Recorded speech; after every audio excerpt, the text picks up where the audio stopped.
ఎంతో టేస్టీ అయిన వంకాయ పప్పు టమాటా కర్రీ ఎలా తయారు చేయాలో నేర్చుకుందాం. కందిపప్పు,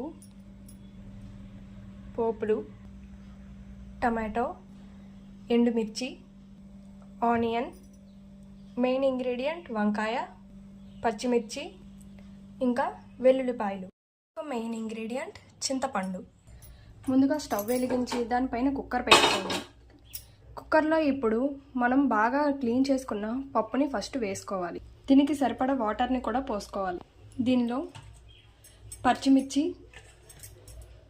టొమాటో, మేడిపండు చూడు మేలిమయ్యుండు, పొట్ట విప్పి చూడు పురుగులుండు అంటే ఏంటో అనుకున్నాను.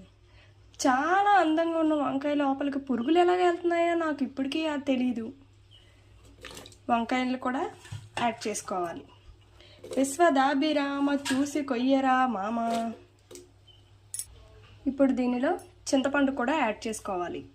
దీనిలో కొంచెం పసుపు, కొంచెం కారం కూడా యాడ్ చేసుకోవాలి.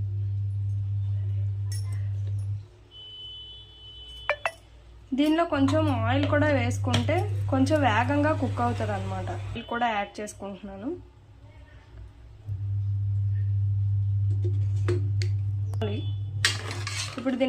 ఇప్పుడు దీన్ని మొత్తాన్ని ఒకసారి ఇలా కలుపుకోవాలి. ఇప్పుడు కుక్కర్ పైన మూత పెట్టి విజిల్ కూడా పెట్టుకోవాలి. 5-6 విజిల్స్ వచ్చేంత వరకు కుక్ చేసుకోవాలి. ఇప్పుడు పప్పు ఇలా ఉడికింది. దీన్ని బాగా స్మాష్ చేసుకుందాం. దీనిలో రుచికి సరిపడా సాల్ట్ యాడ్ చేసుకుందాం.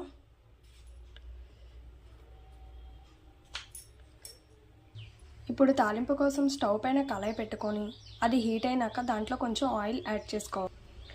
ఆయిల్ హీట్ అయ్యాక ఆనియన్స్ యాడ్ చేసుకోవాలి. దీనిలోని ఎండుమిర్చి కూడా యాడ్ చేసుకోవాలి. ఇప్పుడు దంచిన వెల్లుల్లిపాయలు కూడా యాడ్ చేసుకోవాలి. ఇప్పుడు వీటన్నిటిని బాగా కలుపుకోవాలి. ఆనియన్స్ ఇలా కొంచెం ఫ్రై అయినాక దీంట్లో పోపు దినుసులను కూడా యాడ్ చేసుకోవాలి. ఇప్పుడు వీటన్నిటిని బాగా కలుపుకుంటూ ఫ్రై చేసుకోవాలి.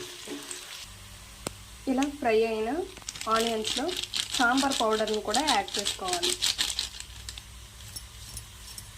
ఇప్పుడు ముందుగా స్మాష్ చేసి పెట్టుకున్న పప్పులో ఈ తాలింపుని యాడ్ చేసుకోవాలి. ఇప్పుడు దీనిలో కొంచెం కొత్తిమీర కూడా యాడ్ చేసుకొని సర్వ్ చేసుకోవడమే.